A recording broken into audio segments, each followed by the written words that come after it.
Apostles Shepro, you a super T. Voice of the talent. Wakandinakira ndisaka ndichikufarira ndinokuteerera mudiwa wangu andimbokuteerera unodiwa wangu unodiwa wangu uchandiberekera vana unodiwa wangu mai mwana unodiwa wangu unodiwa wangu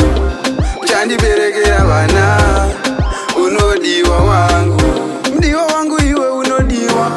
nemoyo wangu iwe unodiwa mfungwa dzangu iwa umbobuda unogara uchirira ungembida nekuti uri ruva ndesaka ndakakuchiva vanokuchiva ngavambomira kukutsoma ndiwe wangu chete nekuti wakandinakira ngavambomira kunditorera rudo rako ndorifarira ndesaka nhasi ndakuimbira unodiwa wangu unodiwa wangu uchandiberekera vana unodiwa wangu mai mwana unodiwa wangu unodiwa wangu uchandiberekera vana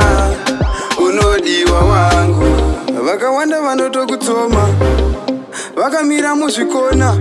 vachiti vachandigona pafeya vambondigona nekuti ndiwe wandakada handife inini ndakusiya rudo rwako iwe rakanaka ndesaka ini chikuchiva ndikakutarisa uchifamba bebi wangu nyangwe uchitamba ndogona kungotaura ndikuzhamba nekuti rudo rwakanaka mwana unodiwa wangu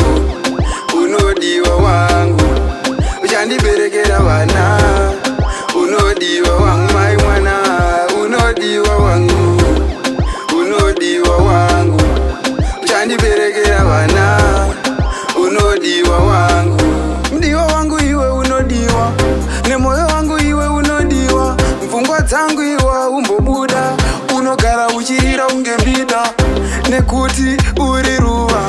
ndesaka ndakakuchiva vanokuchiva ngavambomira kukutsoma ndiwe wangu chete nekuti wakandinakira ngavambomira kunditorera rudo rako ndorifarira ndesaka nhasi ndakuimbira unodi